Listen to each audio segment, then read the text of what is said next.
¿Qué es para ustedes revolución? Claro, aparte de científico, obviamente. A ver, revolución, ¿alguien? ¿Cómo lo entienden? ¿Cómo lo logran comprender? A ver, los escucho.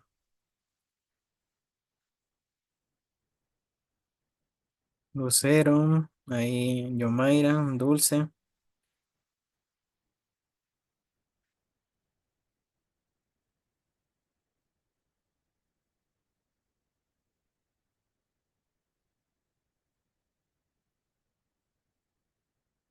¿Nadie? ¿Qué pasa?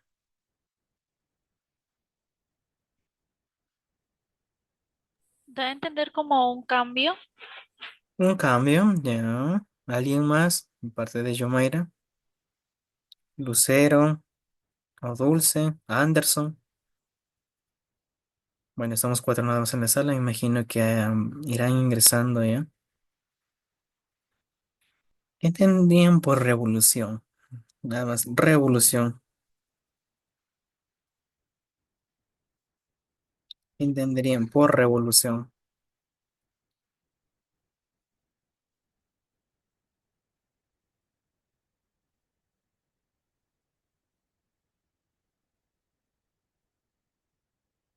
¿Eh?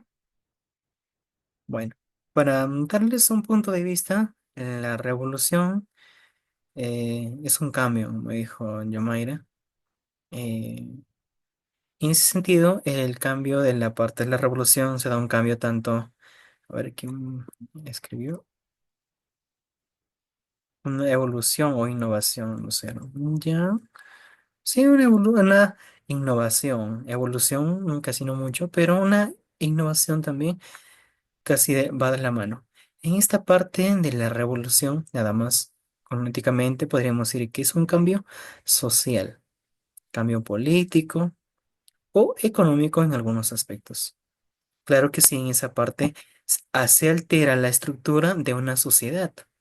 Ya no es una estructura cotidiana que, bueno, estaba, sino que con la revolución esa estructura se modifica, se cambia.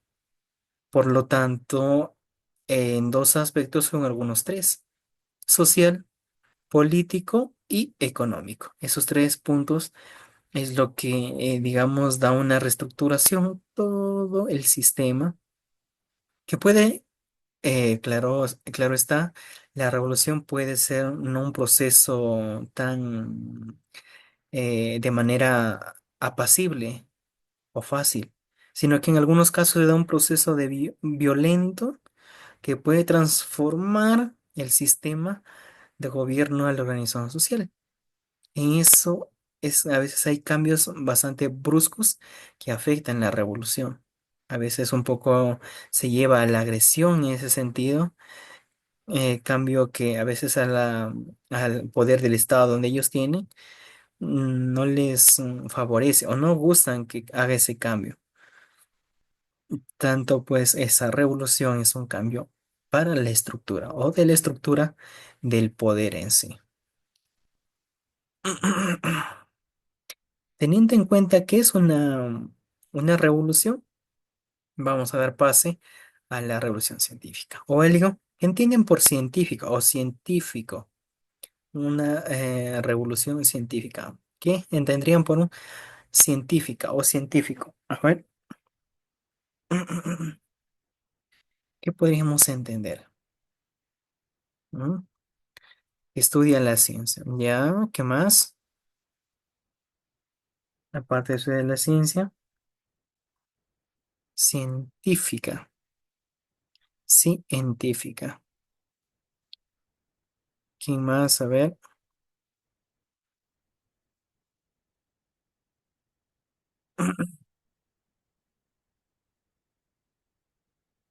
nada. Estudia la ciencia, ya. En esto podríamos nosotros connotar o decir que científica es aquella persona que estudia la ciencia. Claro, una persona particular que participa de manera activa en un campo, tanto, digamos, particular como privado. en la investigación. Se encarga de estudiar hechos, acontecimientos, unas hipótesis de manera científica, obviamente. En eso, ya teniendo los textos, los conceptos de ambos, podríamos decir que es el comienzo y el final de una revolución científica, constituye un problema, sí. A veces, bueno, como dice en la parte política, económica, ayuda y social también, hay una reestructuración tremenda.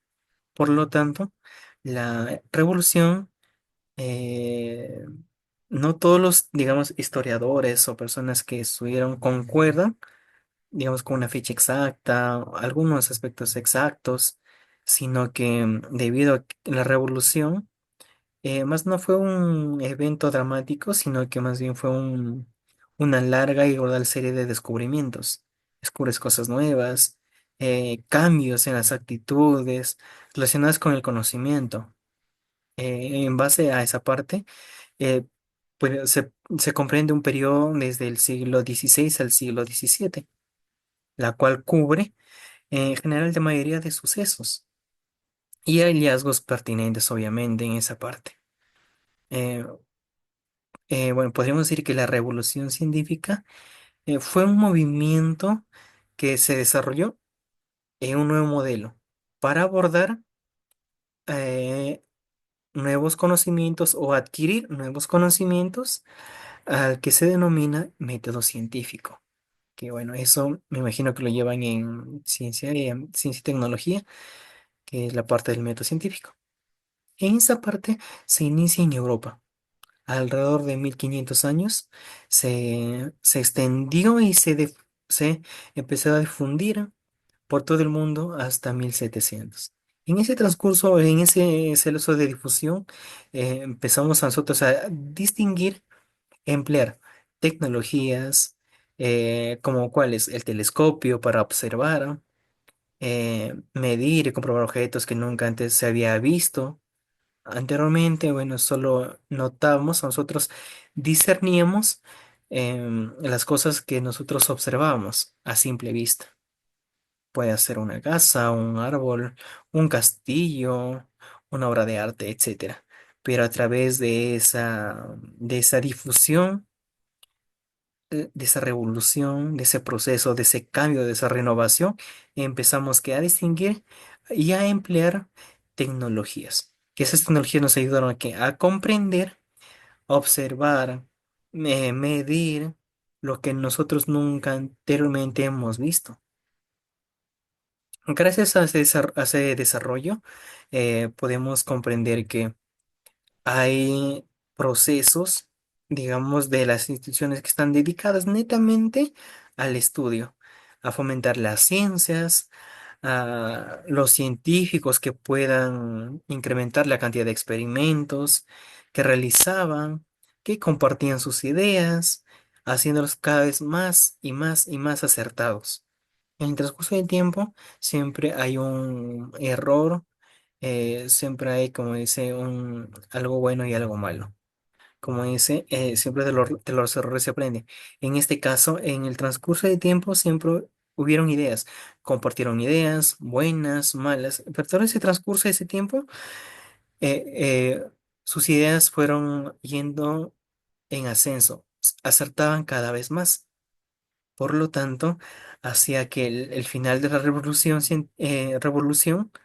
la ciencia había reemplazado a la filosofía. Anteriormente nada más los filósofos era el centro total.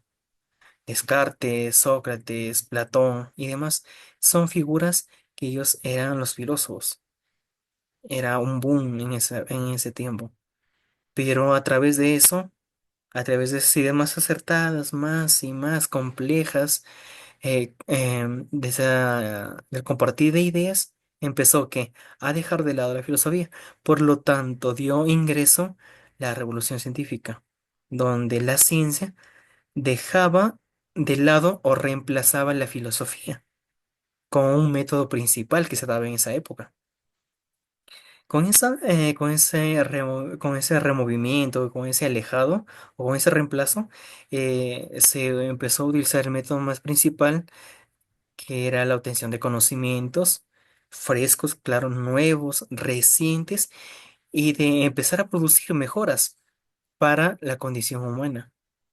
Algunos pues mencionaban que nada más era con la filosofía y que demás aspectos eh, y todo eso, sino que a través de eso la revolución científica hubo dejando eh, podemos decir, una huella, por lo tanto dejó de lado a la filosofía. Y en eso medio que se sentían como distanciados o infravalorados. A lo largo de, bueno, de los siglos que pasó, de las diferentes historiadores que no tuvieron, digamos, una idea que evitaban digamos, un vocabulario dramático de cómo la revolución podía escribir un conjunto de modificaciones que producen el comportamiento humano, que una palabra puede abarcar eh, diferentes aspectos, significados, enmascarar ideas, ciertas anomalías. En ese caso, la revolución nunca llegó a ser total. Claro, y no llegó a consumarse totalmente, sino la más simple valoración que se daba. Se produjo una inflexión trascendental. En eso, podemos decir que se acopló o se acopió la sabiduría de la revolución científica. Desde ahí se fue cosechando desde entonces ideas nuevas a lo largo de los siglos. Duró bastante la revolución científica, donde los filósofos naturalistas ya pues empezaron como a decir, ah, no, aquí, ¿por qué? Empezaron a discernir, eh, adhiriéndose ya a la sabiduría de la antigüedad, que fueron creciendo de manera paulatina, poco a poco a tener una importancia, donde los científicos empíricos ya empleaban instrumentos de investigación como el telescopio, algo el más simple que, bueno, encontremos con la modernidad o de la revolución científica en el telescopio, el barómetro, para obtener pruebas o hipótesis que no se daban, nada más con compartir ideas. Podían revisar hallazgos, ellos compartían los hechos que encontraban, qué realizaban, qué experimentaban. Por lo tanto, el empleo de estos procedimientos les permitió formular muchas hipótesis, más tarde aumentar, compartirlas, comprenderlas y ayudar a que haya la comprobación de comprobaciones posteriores o de hechos posteriores que se daban. Por lo tanto, ellos ayudaban a predecir, digamos, literariamente, retóricamente, a predecir los resultados de una serie de experimentos que se daban. Ellos podían predecir qué iba a suceder en ese proceso. Por lo tanto, los filósofos eran dejados de lado y ya no se enfocaban nada más en la filosofía, sino que también en la ciencia y en los procesos que ellos conllevaban. Bien, digamos que en ese aspecto, la em, particular, las matemáticas llegaron a dominar el pensamiento a medida que había métodos más tradicionales que se utilizaban. No quería, digamos, basarse en conocimientos normales o cotidianos, sino que poder dominar conocimientos, métodos tradicionales para obtención de saberes como la magia, la alquimia que se daba en la química, que ahí en la química, la alquimia quería buscar la inmortalidad, que decía la piedra filosofal, que era una... Lo que todos los alquimistas buscaban era la inmortalidad. ¿Y quién no ahora en día? Quieran vivir por siempre. Si tú obtenías dicho elixir, podrías vivir muchísimo tiempo, inmortal. A lo largo de los años, personas, científicos, buscaban eso, la inmortalidad. ¿Y quién hoy en día no quiere ser, digamos, inmortal para siempre, vivir? Y por lo tanto, después de la alquimia vino la astrología y fueron rechazando y rechazando una experimentación más objetiva, empírica, que se fundamentaba en la experiencia, sino que además eran creciendo de manera que las primeras mentes modernas miraban por fin hacia el futuro, ya no hacia el pasado, sino hacia el futuro. Tenían una visión ya y podrían y barrerían con, digamos, todos esos pensadores de la antigüedad, formado precisamente por Aristóteles, Claudio Potomelo y Galeno, la cual ellos mantenían su autoridad a través de la Edad Media, pero ellos querían desplazarla. Por lo tanto, ya ellos miraban al futuro y no solamente se centraban en las ideologías, la filosofía, el pensamiento antiguo, tradicional, sino que ellos querían ese pensamiento tradicional modificarlo y dar una visión al futuro. Por lo tanto, ahí podríamos decir que empezamos la revolución científica. Generalidades. En esta parte, si bien los orígenes de la ciencia moderna se remontan al Renacimiento del siglo XV y siglo XVI, alcanzó un impulso notable gracias a los matemáticos y la astronomía. Ellos empezaron a hacer descubrimientos, contribuían a modificar la percepción que tenía el mundo. Tú lo veías un mundo, pero ellos lo veían, tenían pensamientos que contribuían de manera significativa a ayudar y a mejorar que la percepción del mundo. El tipo que pues daban explicaciones sobre él eran religiosas, algunas explicaciones basadas en la fe que le sucedieron a los científicos basado- basadas en métodos científicos. Por lo tanto, el nuevo conocimiento que ellos tenían o que daban eran de o una obra de hombres aislados, de una cultura oficial, donde la ciencia del siglo XVII se originó en Italia. Ahí comenzó todo. Ahí el campo artístico llegó en el siglo XVII, donde la época del barroco logró difundirse tanto en los países católicos como en los protestantes. Anteriormente, pues no se daba eso, sino que a través en el siglo XVII, por la parte artística, se empezó allá a difundir tanto en los países católicos como en los protestantes dicho arte artístico. En donde pues ahí podemos notar, se empleaba ámbitos como la pintura, la música, la arquitectura, la escultura y la literatura, que son áreas áreas o ámbitos que pues plasmaban ideas o se fundían con muchísima eh, facilidad, donde la difusión del conocimiento era elitista. La mayor parte de la población, la mayor parte o incidimos toda la población era analfabeta y rural del campo. Y solo las élites accedían a la educación y las personas que eran pues analfabetas no lo recibían, las que eran del campo no tenían ese privilegio de la educación. Y pues donde los elitistas destacaban, ¿por qué? Porque tenían una educación superior y donde destacaban especialmente los jesuitas. Eso, hay puntos que podríamos decir que cambian a veces el punto de vista donde a veces la ciencia da un vistazo al futuro, una ciencia moderna.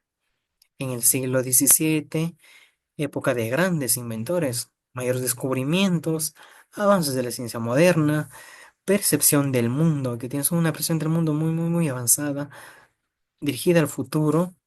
Encontramos en tiempos medievales, no era en contraste con en la era medieval, eran como muy avanzados, eran distintos. Entonces, anteriormente en la era medieval, pues ellos se centraban en que en la fe y la religión, nada más. Ellos tenían fe en tal cosa y la religión. Y a través del tiempo, los avances más significativos dieron a las matemáticas principios, distintas ramas, la ciencia como la física, la óptica y la mecánica. A través del tiempo, empezó a hacerse un boom. Por lo tanto, ya dejaron de estar centrados en la fe y la religión nada más, netamente, sino que dieron un rápido avance a lo científico, dando por un salto de interés que mostraban los reyes, los nobles y los ricos burgueses de Europa. la cual que ellos tenían como objetivo impulsar la investigación científica. En ese sentido, pues los inventores empezaban a tener un auge, a conseguir el progreso de sus estados. En Inglaterra se dio y Francia pues se dieron mayor parte de invenciones y descubrimientos. En eso fue un boom en esos dos estados. Descubrimientos nuevos. Tenía una situación que contrastaba con España, obviamente, pero no igual. Por lo tanto que em, la ciencia moderna hubo muchos cambios que mostraban a veces intereses de los reyes y que a veces dejaban un poco pensativo y pues ellos empezaron a tener un alcance para la tecnología o la ciencia. La representación es algo que nosotros vemos, que representamos de manera clara o precisa el mundo científico, pero en este caso eh, hay algunos representantes que ellos tienen un punto de vista, eh, iniciando pues Giordano Bruno desde 1548 al 1600, era un dominico italiano, era que elaboró la filosofía, pues tenía ascendencia platónica, de Platón, con rasgos esotéricos, y pues planteaba que el cosmos, la infinidad del cosmos, y postuló que después había teorías panteístas, donde Dios no tiene una existencia separada del universo, sino que es inmanamente a él. Por lo tanto, que ahí Giordano uno pues planteó o propuso o postuló una teoría que a veces se podría llamar panteísta. Dios no tiene una existencia separada del universo. Por lo tanto, ella, donde la Inquisición la condenó, lo condenó a la hoguera, a quemarlo vivo. La Inquisición era una secta religiosa que, pues, si tú no tenías a Dios como ídolo principal, ellos te decían que eras hereje y por lo tanto te perseguían y te mataban.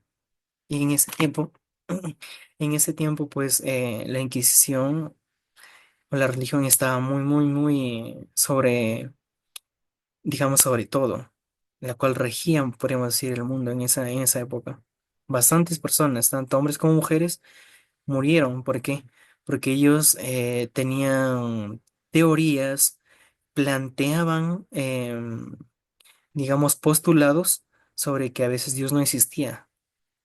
Dios no tiene una existencia. Decían, ellos creían, hacían magia, podríamos decirlo. Por lo tanto, la iglesia los consideraba como hechiceros. Y al considerarlos como hechiceros, ellos no pensaban que era una obra de Dios. Por lo tanto, eran personas herejes. Y por lo tanto, se los quemaban, se los ahorcaba, los torturaban para que ellos vieran la religión como su base principal. Fue una época muy traumática en ese aspecto. Bueno, un postulado más o un científico más que podríamos decir que tuvo una representación del mundo fue en Galileo Galilei, que es muy conocido, astrónomo, ¿no? Físico italiano, pionero de la mecánica moderna, pues que hoy en día ya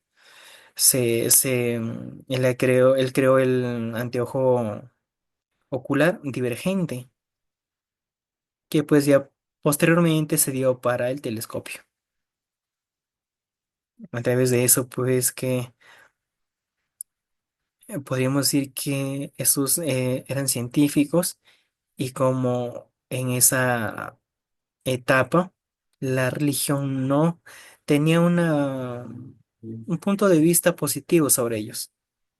Mencionaba de que no tenían lo conveniente de estar cerca de Dios, sino que eran personas herejes. En ese caso, pues la ley permitía ver imágenes aumentadas de objetos lejanos a través del anteojo ocular.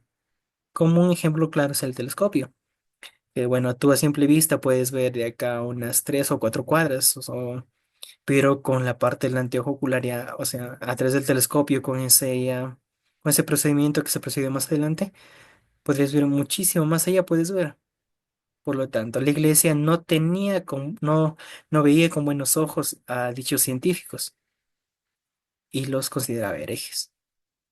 En ese momento, pues, Galileo fue procesado por la Inquisición en 1633 y pues se desdijo que sus afirmaciones bajo la amenaza de morir en la hoguera la hicieron cambiar, amenazándolo que lo quemaría.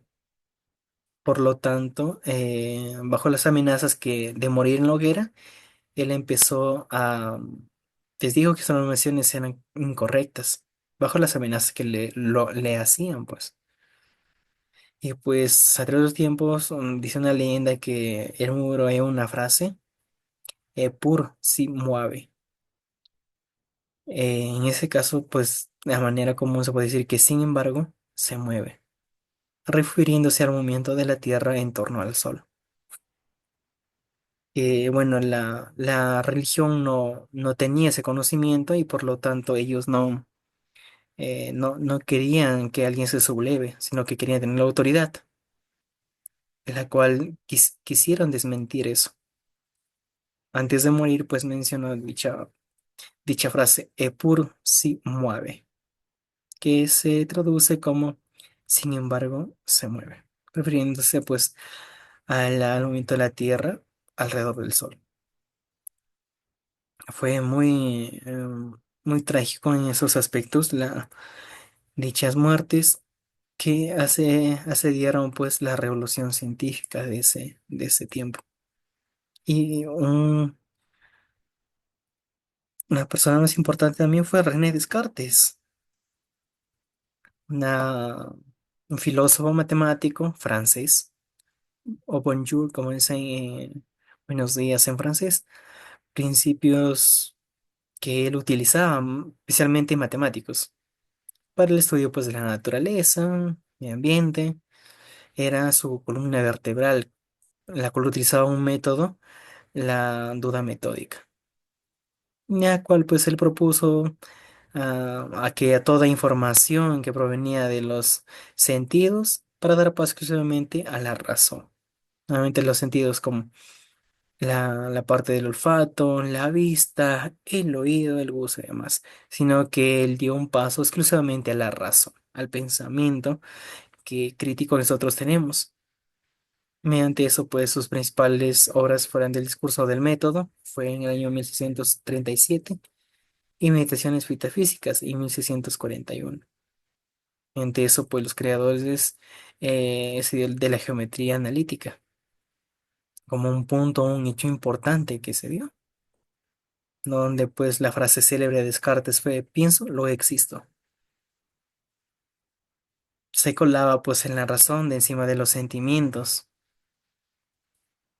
De ese acuerdo, pues a estos es de una de la existencia en la medida que emplea la razón.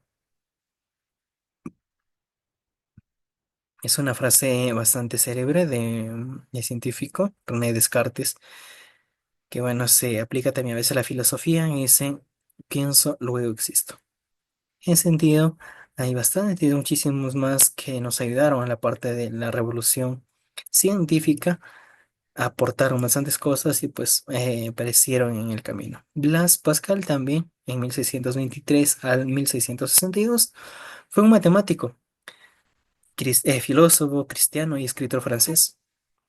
Él en el transcurso de su vida pues dio contribuciones bastante sobre la matemática, las ciencias naturales, y pues incluía algunos aspectos también como la parte del diseño y la construcción de calculadoras matemáticas. El aporte de las teorías que tenían o probabilidades es sobre los fluidos y la creación de conceptos tales como la presión y el vacío. Bueno, que ahora en día nos sirve bastante a nosotros. La probabilidad de la presión, los conceptos que, bueno, nos ayudan nosotros a tener una idea de lo que vamos a hacer en la parte científica. La presión se mide a través de kilopascales en química para hacer algunos ejercicios de simplemente temperaturas. Y pues esas Blas Pascal pues ayudó bastante algunos contribuciones matemáticas y pues sobre todo naturales. Bueno, Isaac Newton eh, la, fue un matemático y físico, astrónomo en inglés, y formuló la ley de la gravitación universal. Sin él, pues no hubiésemos tenido la teoría de la gravedad. Para ello, pues aplicó bastantes cosas o métodos científicos para a través de que la observación, la interpretación, mediante pues la razón, obviamente, formulación de la matemática, de la comprobación que se da con dicha ley, y que bueno, se quedaba como a la observación, a veces la caída de alguna, como un ejemplo o como una representación gráfica que se dio en cómo él observa la caída de una manzana en su jardín. Tras luego de eso, él planteó que hay una existencia de una fuerza magnética que atraía a todos los cuerpos hacia abajo. Por lo tanto, pues él sin excepción estudió, entre otras cosas, la reflexión de la luz, el calor, él creó asimismo también el telescopio reflector, que ahí sí ya son principales aportes a la ciencia. Eh, bueno, para nosotros estar bien agradecidos de Blas Pascal, que hoy en día tenemos calculadoras. Sin él, hasta ahora no tuviéramos, me imagino que ya en el transcurso del tiempo hubiese habido alguien más, pero gracias a él tenemos la calculadora. Así que gracias a él podemos sacar grandes cálculos matemáticos. Y bueno, es un gran aporte también a la parte de matemática y a nuestra vida cotidiana, pues. Ante eso, Isaac Newton, pues hay aportes principales que lo denotan a él en la ciencia, como la ley de la dinámica o las leyes de Newton, que se estudia, las leyes de la cinética, teorías de corpuscular de la luz, desarrollo del cálculo diferencial e integral y la ley de la gravitación universal, que es uno de los inventos más em, importantes de la época, la cual agradecemos bastante por sus aportes o hechos que él pues realizó para nosotros hoy en día llevarlos a cabo, que siempre pues la dinámica es lo que se estudia en física, en algunas partes de la biología, en la química, la cinética también, que es importante, es la fricción de los cuerpos. Por lo tanto, agradecemos también esas teorías de Isaac Newton. Y bueno, una pequeña descripción de Isaac Newton, de su biografía. Decir que pues la madre de Newton era viuda cuando nació. Pues a los 3 años él volvió a casarse, dejó Newton, ingresó a Cambridge bueno, a los 19 años, que era una persona notable en esa parte, y que bueno, en esos 7 años, pues con la interrupción de 2 años por una peste que asoló la región donde él se encontraba. Por lo tanto, pues eh, ya luego de eso ejerció en la profesión de docente o profesor en en la misma universidad. Y pues empezaba a divulgar a investigaciones para retomar las críticas, aparte del éxito de sus principales obras, pues que ya mencionamos, que fue en el año 1687, éxito de sus principios. Uno de ellos también que nos aportó también el desarrollo científico fue Jonas Kepler, en 1571 a 1630. Vemos siempre llegar a un punto de vista de que hay personas también que ayudaron, no tan notables, pero al desarrollo científico de la edad moderna.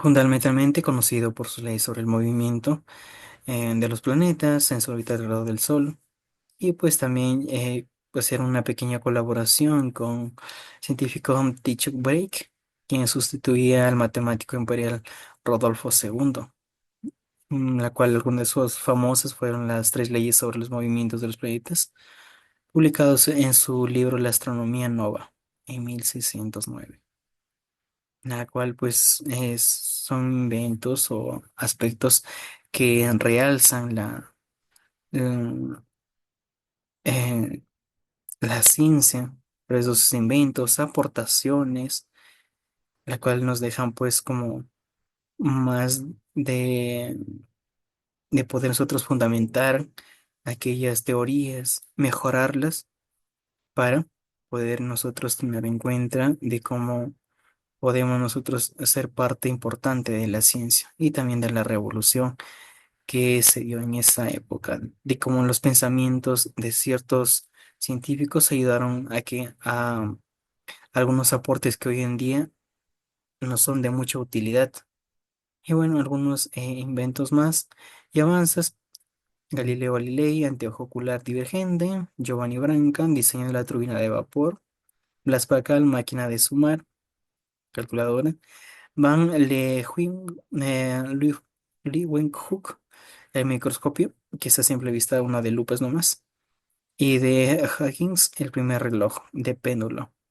El reloj de péndulo, bueno, si lo saben, es digamos, un reloj, pero es con una cadenita. Ese reloj de péndulo se llevaba en la parte de la cintura y se le agregaba con la cadenita el bolsillo, la cual, bueno, anteriormente los relojes eran nada más en las capillas y en las iglesias, y casi no todo el mundo lo tenía. Por lo tanto, en 1656, Huggins hizo el primer reloj de bolsillo o primer reloj de péndulo. Tenía una cadenita, por lo tanto se movía de forma perpendicular. Sí. Lo es en 1671, Isaac Newton dio un avance, el telescopio reflector.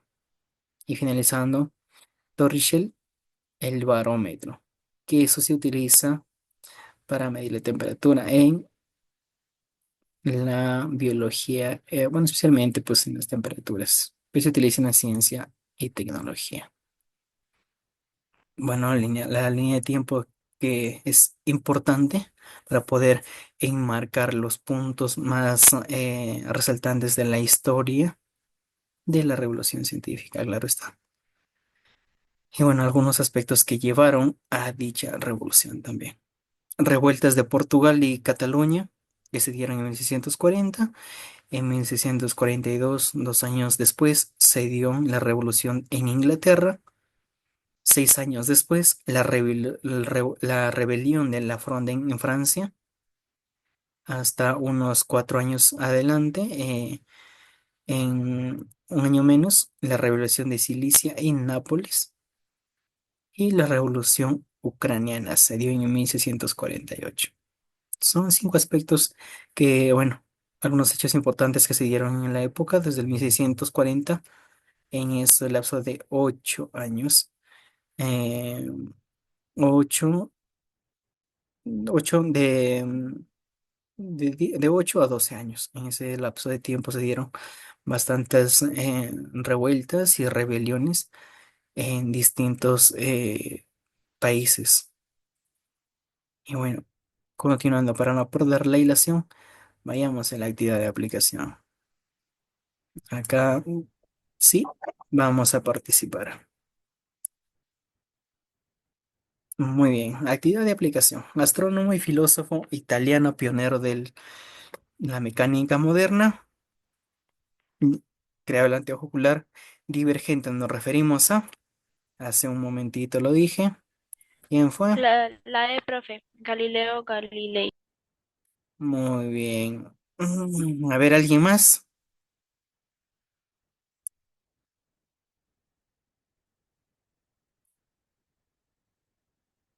La E, dice Lucero. Muy bien, muy bien. Vamos a ver. Listo. Ya. A ver. Sus principales obras fueron el discurso del método en 1937, Imitaciones metafísicas. Nos referimos a Blas Pascal, Jonas Kepler, Isaac Newton, René Descartes, Nicolás Copérnico, ya que ese es un científico también que aportó bastantes hechos importantes, la cual no nos menciona ahí, pero es uno de los principales que ayudaron a la parte científica y algunos hechos importantes que se dieron más adelante, Nicolás Copérnico. Sus principales fueron Discurso del Método, 1637, y Meditaciones Metafísicas o Metafísica. René, René Descartes, profe. René Descartes, muy bien. Y eso de René Descartes nos dice eh, que fue un filósofo matemático y filósofo francés, contribuciones significativas a la filosofía moderna y a las matemáticas, la cual su discurso fue El método es una obra fundamental de la filosofía racionalista, mientras que sus meditaciones metafísicas, pues ellos exploraban ya la naturaleza de la existencia y el conocimiento. Muy bien, bueno, ¿cómo lo marcamos esto? Ahí no se puede. Ya, la E de René Descartes, 2 es la D.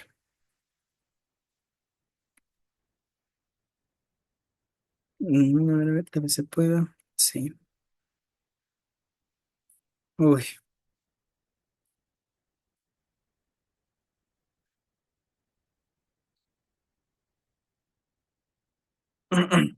La ciencia moderna alcanzó un impulso notable durante, ¿qué siglo?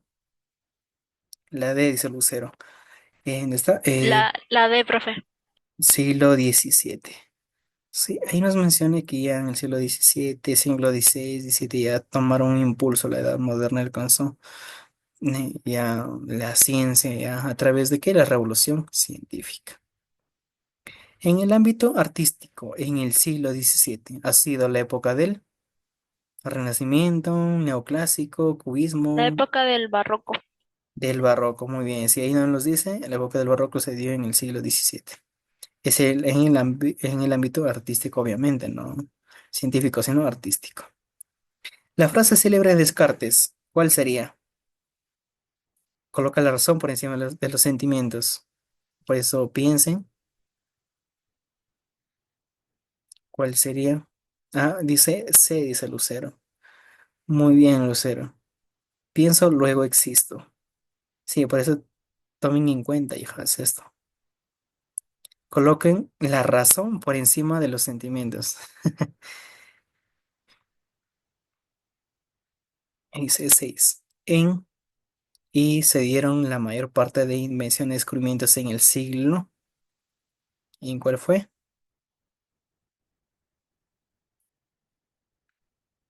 La C, dice Lucero. Exactamente, ahí nos mencionan que las mayores invenciones o descubrimientos del siglo XVII se dieron entre Inglaterra y Francia. Ahí nos menciona en el texto en la segunda parte. Vamos, Yomaira, te están ganando en la participación, hija. Y los demás también, Anderson, no, no escucho de Anderson, ¿qué pasa?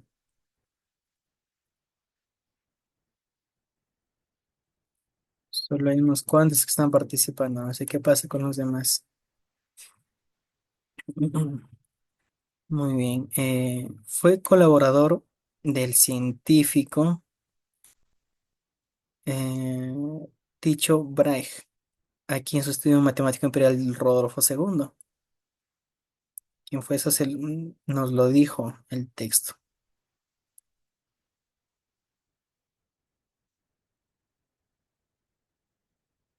A ver. Fue un colaborador científico Tycho Brahe, a quien sustituyó como matemático imperial de Rodolfo II. Mm, Nos los dijo por aquí. Rodolfo II. Tan, tan, tan. Johannes Kepler, profe. Ujú. Exactamente, porque no lo dijo. Se me había ido. A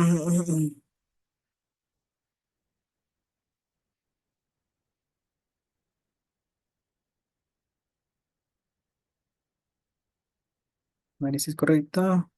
Sí, Johannes Kepler.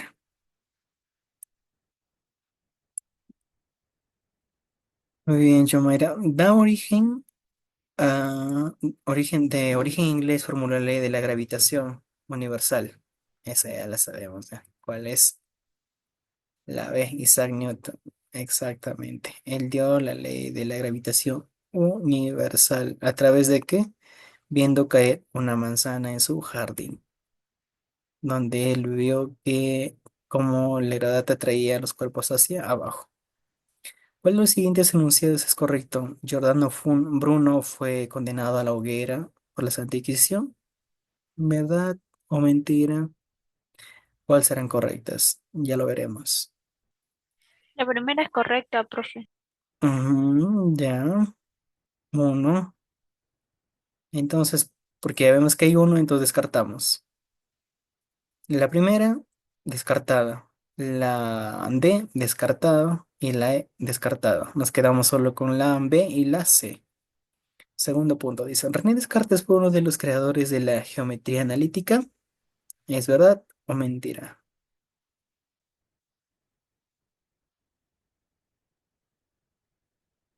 Mm, René Descartes, verdad, dice Lucero. Descartes fue uno de los creadores de la geometría analítica. Eso nos lo dice en la teoría. Vamos para acá, para no olvidarnos. Descartes está por aquí. Uso,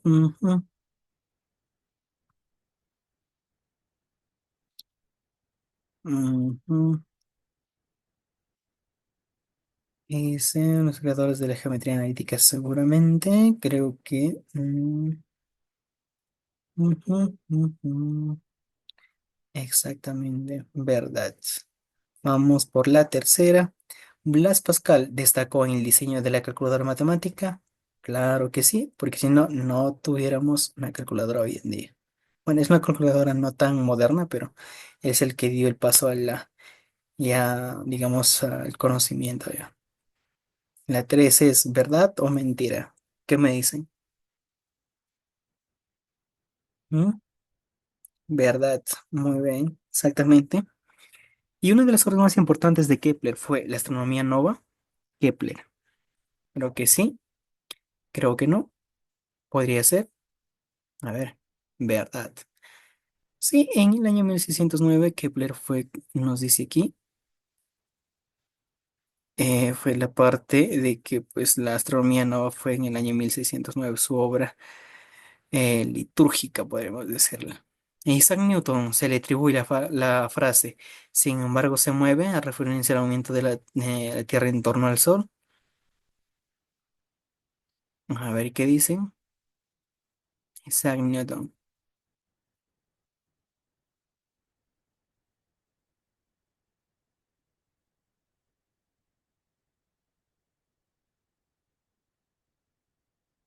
¿Qué dicen? ¿Qué dicen? Falso. No, porque no lo dijo Isaac Newton.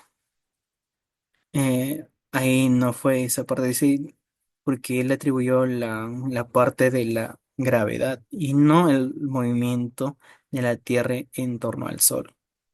Por lo tanto, esa es falsa. Y nos quedaríamos con la número C. Y finalmente la última. Se llena la alternativa que no establece una relación correcta entre un personaje del siglo XVII y su correspondiente contribución científica. Descartes, geometría, ¿sí o no? Vamos a sacar la siguiente pregunta. Descartes, sí. Grimaldi, curva de la luz, ¿verdad? Falsedad. Lo dejamos ahí. Kepler, ley de los gases, no. O sí. ¿Qué dicen ustedes? ¿Cuál creen que sea? Ya, ya tenemos una que sí es. Dice que no establece relación. Newton, teoría de la gravedad universal, sí. Tenemos dos. Tenemos dos ya que son verdaderas. Nos faltaría una nada más. Que nos diría cuál es la verdadera y cuál es la falsa. Vamos, vamos, vamos, hijas.